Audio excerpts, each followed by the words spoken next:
Hello, YouTubers. Hey, I have something a little different today. I'm going to show you how to turn this into a beautiful stick. I found it out there in my stockpile, and the bark is very loose, and I have to knock this bark off. But I've been looking for a way to do this without going outside. That means not having dust all over the place and messing up the sanity of my shop. I have a new tool here that I'm trying, and I'm going to explain to you about how to assemble this tool, how I found it, and we're going to try it out while I'm taking the bark off of this stick, turning it into something beautiful. And I want you to stay tuned for the whole thing, because I'm going to demonstrate how I did this, and I'm doing it all inside my shop, not even having to wear a dust mask.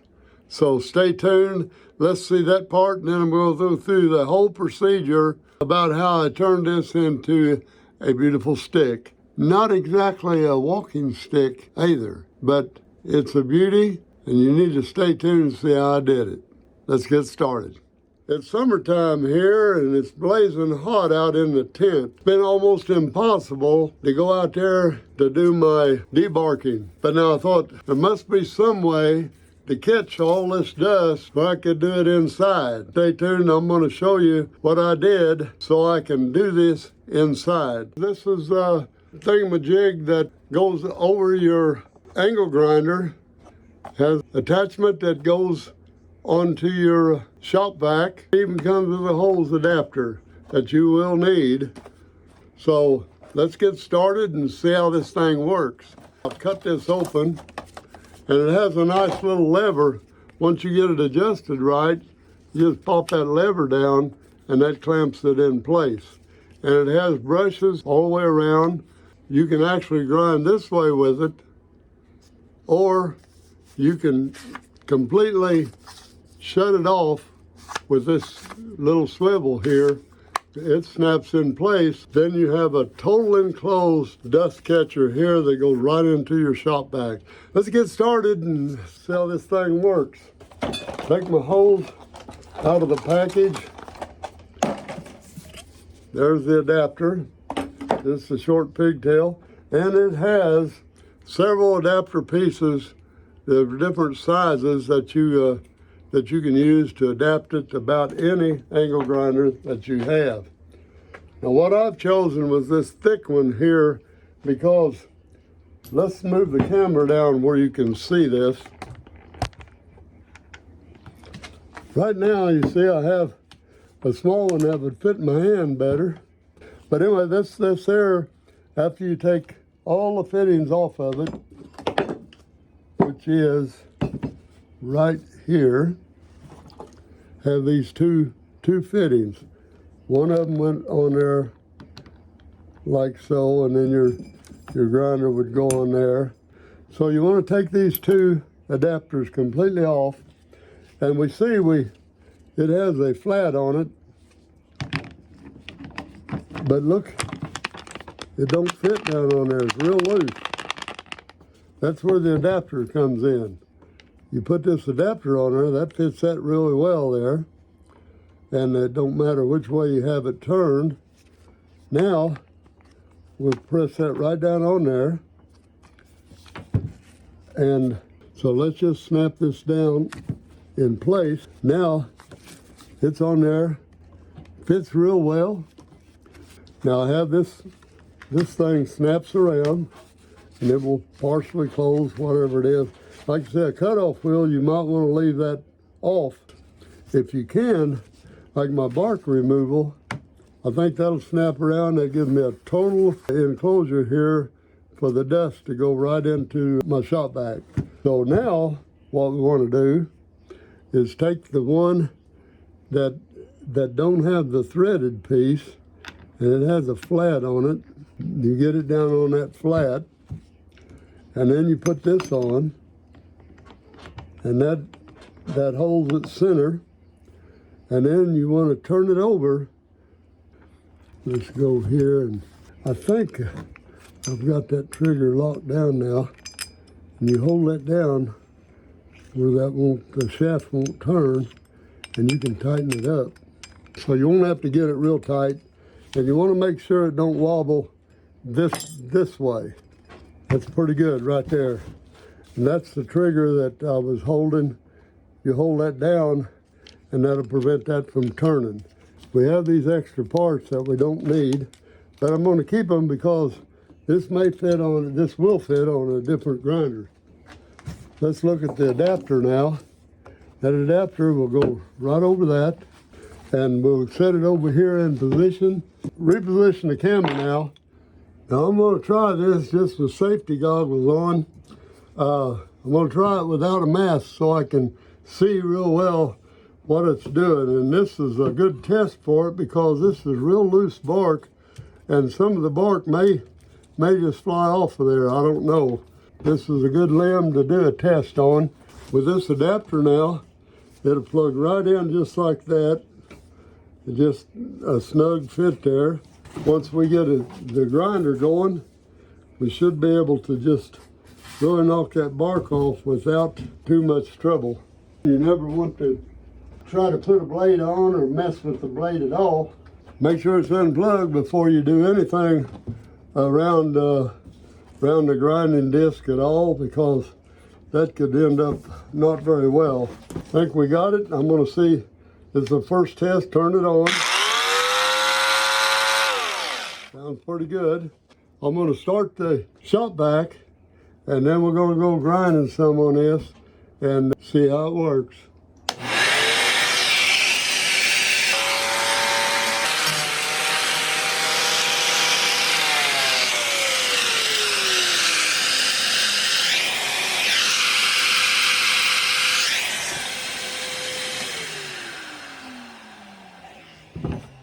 Okay, I think that thing passed the test. I got that bark removed about halfway down the stick there, and the rest of it's going to be done with a sanding disc, angle grinder of course. But what that did, the big pieces just blew out the side, come out of the brushes, but most of the dust is right here, and I didn't even have to use a mask. So that is a good thing. I didn't have any dust in the air that I could see. I like it. You can find it at Harbor Freight. Don't make a dime off of it. These little gadgets are well worth your money. They seem to work great.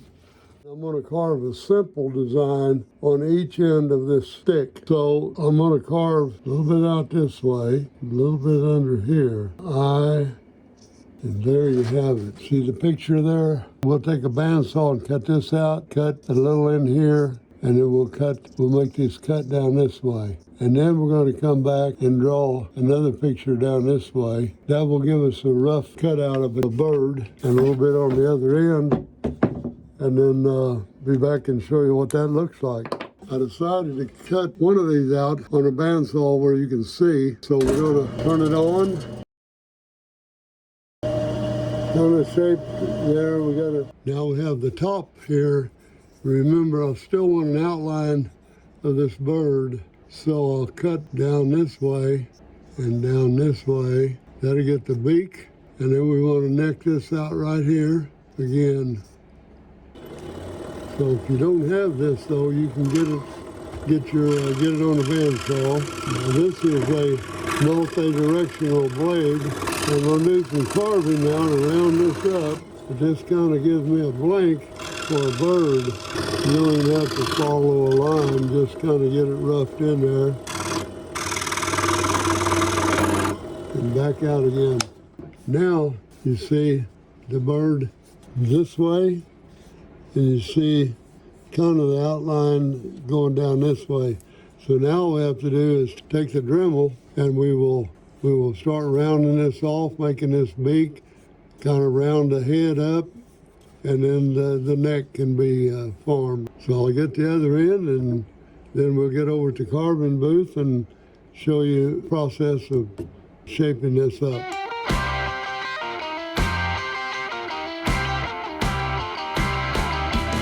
When we come back, we will start seeing how we develop the beak of the bird.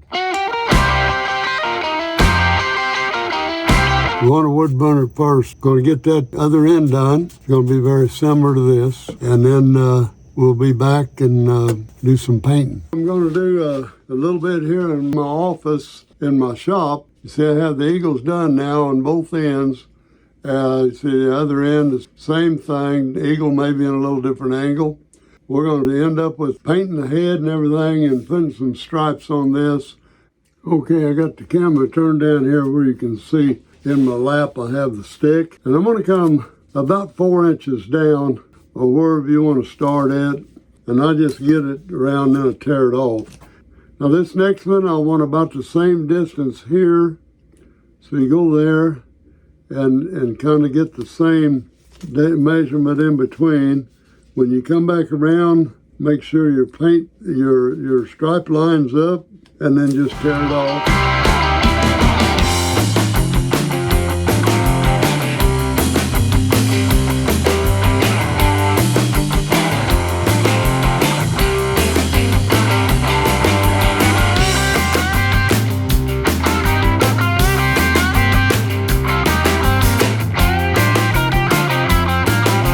Getting ready to paint this. I decided to use waterlux on this. We still have the tape on here, but you see I have all acrylics are dried thoroughly before we start this process. Now what I want to do is take my box cutter knife. Each tape will be cut. We'll finish right on over the top of that, and that's going to leave that beautiful spalted wood under that. Need I say that we do the same thing on the other side? So I'm going to get that done. We'll be right back and we'll put a finish on. Everything is going to get a coat of this waterlux finish that I have. Let's just go ahead and coat real good here. This will be a protective finish on our stick. It will dry crystal clear. So we're going to do this. And then I'll do a little wood burning on the eagle's heads. I can turn this around to the other side here. We can see it. And it's going to stay up to dry overnight, and I can turn it now and get it coated very good from one end to the other here. It just brings those colors out that's very brilliant, which is what we want. That's good. We're going to let that dry overnight, and then we're going to be back and do the middle. Now we're going to attach some feathers on each end. I purchased these online. I like to glue a couple little feathers around this thing. You see that first one, how it fanned out? It got pretty nice there, but you don't have to have that. I had these 2 feathers, and I put these 2 little brown feathers on the top of it. I glued a little piece of sinew. You can make your own out of game like deer. That's a lot of work, and it can be done if you want the original. You can also buy a waxed thread. Now you measure this down about 8-10 inches, and you glue that, you super glue that right to the end of your feathers. Now you've got 2 little feathers and a piece of sinew or wax thread glued right to the end of that feather. And I've had that drying for about an hour. Now what you want to do is sort through your beads, and I have a whole collection of beads here. I get them off of Amazon. Now, you get a big one, it's easy to thread through that sinew, and you watch now, all these feathers will have to go in that bead. Pop through there, and you got a little bit coming out. Now with that, you hold that up, you've got that bead glue tip right there. And don't get super glue on your feathers. Now what you want to do until that dries, you can just hang it up like this and just let it hang there like that. Now we're going to do the same thing with this feather. You need a feather on each end of this. Okay, now we have this much assembly, but you see I have a little bit sticking out here. So that's going to require another bead with a bigger hole in it. So what let's do is take a little bit more super glue, and I'm going to put it on that, right on that same spot.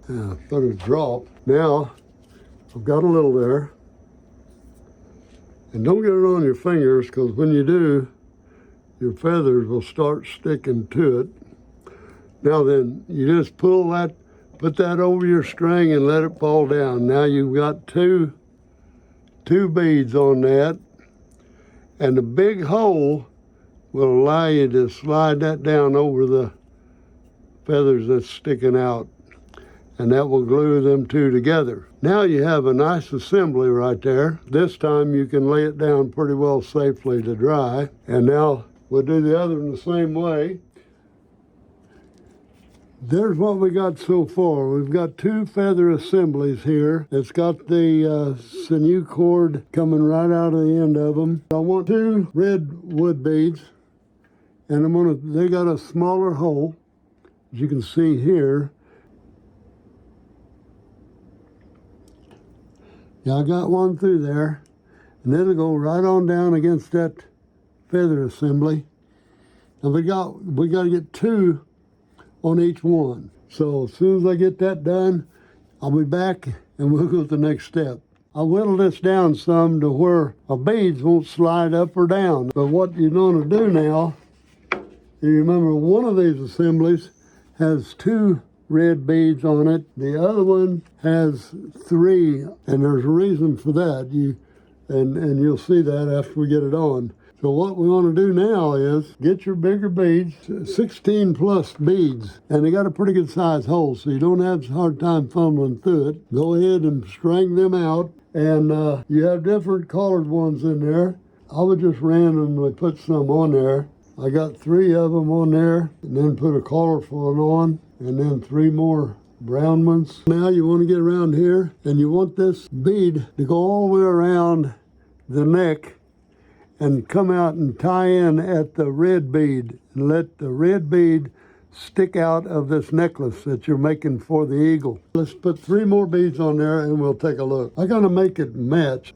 2 of them, 1 of them, 2 of them, 2 of them, 2 of them, 1 of them, but I think that's gonna do it. So now we will tie our sinew as snug and tight as we can get it, and get that puckered up to where this necklace is not going to slip down over that. Pull it up tight, or not up tight at least. You're not going to get that backed up and loose now. Now that's tied in a double knot there. That is not going to come loose. Now you can take scissors and just clip that off as short as you want to. That's tight enough on there to where it's not going to slip down or over the head, either one. Now we're going to get the other one tied on just like it, and then we'll be back and take a look at the stick. Okay, I guess that's what we've all been waiting on. It's what I've been waiting on for sure. Have this project done. It's what they call the Indian fighting stick. They just called it the stick. If there was a disagreement, in other words, if there's going to be a fight, we didn't kill each other. We just settled the argument with the stick. I'll demonstrate a little bit of what they did. So I have these colors. I like to match in harmony. Got a green, 2 blues, a green, and a red. Same thing, green, 2 blues, green, and a red. And the brown represents the eagle's brown body. That eagle is head up, going that way. We'll hold it just straight, and we see when we get down here, that eagle's upside down. You turn that one around, and that one will be upside down. So there's a lot of little different unique things that change from time to time. Sometimes they'd have different kind of birds that have a buffalo head on each end, maybe an eagle on one end, a buffalo on the other, any way you wanted to do it. But what they would do, I'm going to get back a little bit now. I've got it here and here. My challenger's got it here and here. So we go at it this way, pushing. You don't turn loose the stick. If you can twist it around somehow and get your opponent to turn loose of that stick, then I won. So there's the story of the fighting stick. I like it. There's a good story behind it. Not exactly a walking stick, but is a tribute to the American Indian. And there's just one other thing we can say right now, is that if you like this video, give me a thumbs up. And also, if you want to see more walking sticks, or just plain sticks, if that's what you want to call them. Make a few canes, throw it in there. But if you like that kind of stuff, hit the subscribe button. Make it count. And if you want to be notified every time I put up a new video, you click that bell. And there's only one other thing I got to say right now. I'll see you in the next video.